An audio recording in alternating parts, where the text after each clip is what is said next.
Hola, bienvenidos. Mi nombre es José Manuel López García. Ética aplicada y ambiental. Ciertamente la ética trata de las conductas, de los comportamientos y es una disciplina integrada en la propia filosofía, es filosofía, y que ya ha sido cultivada desde el surgimiento del pensamiento filosófico en la antigua Grecia, con los filósofos presocráticos y también, por supuesto, pues con Platón, con Aristóteles, con Sócrates y con otros numerosos pensadores. Ciertamente, pues existen distintos sistemas éticos, son numerosos, pero aquí me quiero centrar fundamentalmente, por ejemplo, en algunos aspectos de la ética aplicada y ambiental. Concretamente, podemos señalar que la ética descriptiva, por ejemplo, estudia los actos considerados como morales en las distintas culturas y, en cambio, la ética normativa se dedica fundamentalmente a enunciar los principios que deben inspirar la conducta de las personas. Por supuesto, esta ética normativa podríamos también caracterizarla como una ética posiblemente universalista, como por ejemplo la de Sócrates, la de Platón, que establecen un universalismo moral. Ciertamente, pues si pensamos en la ética y la medicina, estamos a la vez reflexionando sobre cuestiones de tipo bioético. Y la bioética cada vez pues está más presente en los planteamientos actuales en relación con cuestiones de tipo médico y también con interpretaciones de tipo ético y filosófico. Ciertamente, por ejemplo, hay muchas preguntas que se pueden realizar dentro del ámbito de la bioética. Si pensamos en el concepto de muerte cerebral, pues podemos reflexionar acerca de si se permite diagnosticar como muertes o como muertas a personas a las que aún late el corazón y que, de acuerdo con la definición clásica, están vivas. Ciertamente, en esos casos existe una muerte cerebral, aunque todavía siga latiendo el corazón. En cualquier caso, hay técnicas científicas, médicas, que determinan cuando hay una muerte absoluta del paciente, una muerte cerebral, cuando hay pues un doble electroencefalograma plano, pasadas pues un cierto número de horas, etcétera. Eso ya hay protocolos médicos rigurosos y precisos para pues evitar, por ejemplo, que aparentemente una persona esté muerta y la entierren y no lo esté, y esté viva. Por desgracia ha habido bastantes casos durante los siglos pasados en que a algunas personas se las enterraba vivas sin saberlo porque tenían algunas enfermedades que no era fácil saber exactamente si la persona ya había muerto o no realmente. Indudablemente hay otra serie de problemas de tipo bioético, como es, por ejemplo, el surgimiento en los años 70 de las unidades de cuidados intensivos, de las UCI, que plantean pues algunas dudas o problemas acerca de cómo desarrollar el tratamiento médico o la atención médica a los pacientes. Por supuesto, hay que tener siempre presente la formulación del código hipocrático, que viene del padre de la medicina en Grecia, que fue Hipócrates, y que todos los médicos conocen, ese juramento hipocrático, que básicamente pues se puede decir que potencia el cuidado de los pacientes al máximo, la prolongación de la vida al máximo de las personas, etcétera, etcétera. En este sentido, pueden surgir de todas maneras numerosas cuestiones que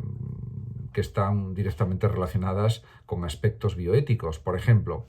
a quienes ingresan en estas unidades de cuidados intensivos, qué criterios se establecen para determinar que una persona puede ingresar y otras personas no. Pues hay criterios médicos, científicos, rigurosos, precisos, con un cierto margen también de interpretación a favor del paciente, se supone. O, por ejemplo, otra de las preguntas clásicas que siempre pues, aparecen en los medios de comunicación: ¿cuándo pueden desconectarse los respiradores de las personas que están en las UCIs? Pues también hay unos criterios técnicos y médicos precisos y rigurosos. ¿O qué pacientes deben ser reanimados y cuáles no? Pues en principio pues también lo tienen que decir los médicos, con su saber, con sus técnicas. Por supuesto, pues hay unidades de reanimación cardiopulmonar en los hospitales. También, por supuesto, pues hay aparatos de reanimación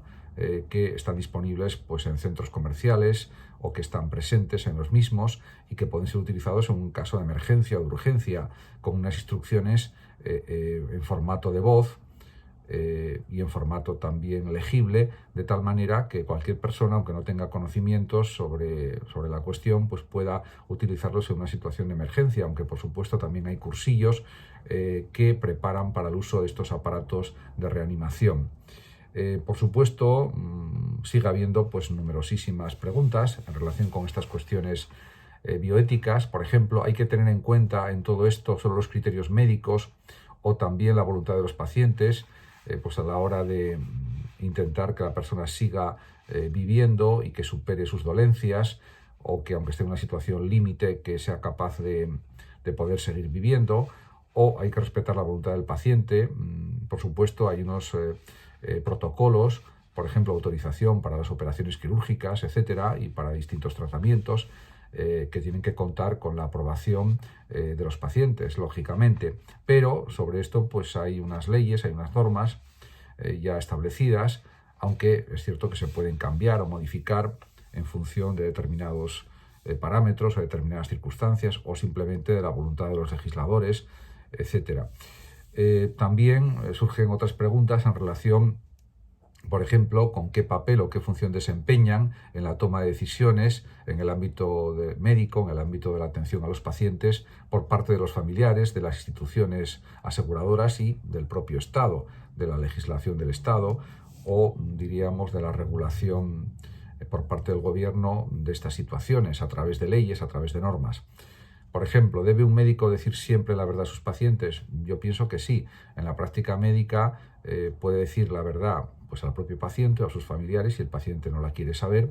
pero en cualquier caso yo creo que el deber moral o ético de los médicos es decir siempre la verdad si es que los pacientes la quieren saber. Claro, si no la quieren saber, lógicamente, pues no. En este sentido, pues yo creo que las cosas pues son bastante claras, a mi juicio. Otra de las preguntas que siempre pueden surgir en estas cuestiones, pues tan complejas a la vez y tan cruciales, es en qué medida y hasta qué punto debe priorizarse el código deontológico médico por encima de la voluntad de los pacientes. Pues esto también es algo que es discutido por los médicos, por los comités médicos de los hospitales, por las organizaciones bioéticas, y bueno, por los colegios de médicos, en su caso, si así lo consideran oportuno, etcétera. Indudablemente,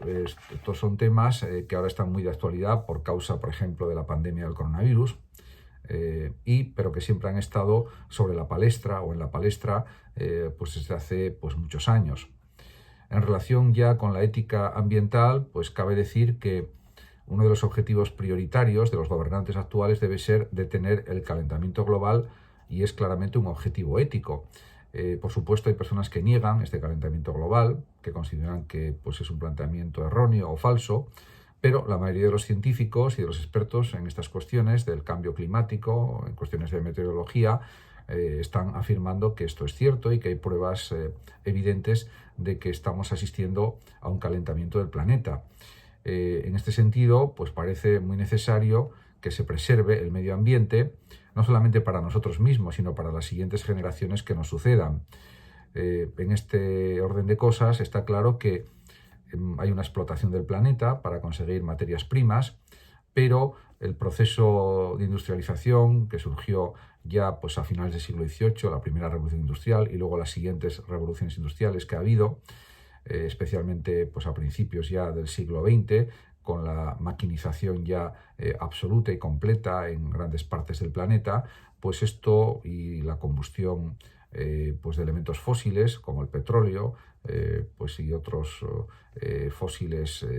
minerales como por ejemplo el carbón, etcétera, y no digamos ya con la energía atómica. En definitiva, los combustibles fósiles pues han pues calentado el planeta indudablemente y producen una gran contaminación en el globo terráqueo, y en este sentido pues eso hay que considerarlo, hay que reducir las emisiones contaminantes y pues en este sentido no cabe duda de que la ética ambiental pues hay que utilizarla y hay que aplicarla a la realidad del mundo. De hecho, según los expertos, y es algo yo creo que obvio y evidente, tendría que haber una transferencia tecnológica de los países más ricos o de los países ricos, en cualquier caso, hacia los países pobres o subdesarrollados, todavía que hay bastantes en el mundo, y también los organismos internacionales tendrían que intervenir en ese sentido para que no se destruya el planeta y para hacer una transferencia tecnológica de tal manera que, sin explotar excesivamente el planeta, explotándolo de una manera muy programada y lo menos posible, podamos conservar grandes zonas de la Tierra en situación natural, por ejemplo, la selva del Amazonas, la selva del Congo, las selvas de Indonesia y de otros países en el mundo, las zonas de desierto, también conservarlas, protegerlas, etcétera, porque eso es un activo muy importante para el ser humano, para los seres humanos en general, para la humanidad. Y también, por supuesto, podemos decir que hay una necesidad moral, a la vez, de mejorar las condiciones materiales de vida de las personas, pero sin destruir el medio ambiente y sin destruir, por supuesto, el planeta y los ecosistemas naturales, que es algo que está sucediendo, por desgracia, la destrucción de los mismos. En este orden de cosas, insisto, el reto crucial para la humanidad es indudablemente pues, en conservar el planeta lo mejor posible, aplicar prácticas no destructivas, aunque estén basadas en nuevas tecnologías, pero que también este desarrollo tecnológico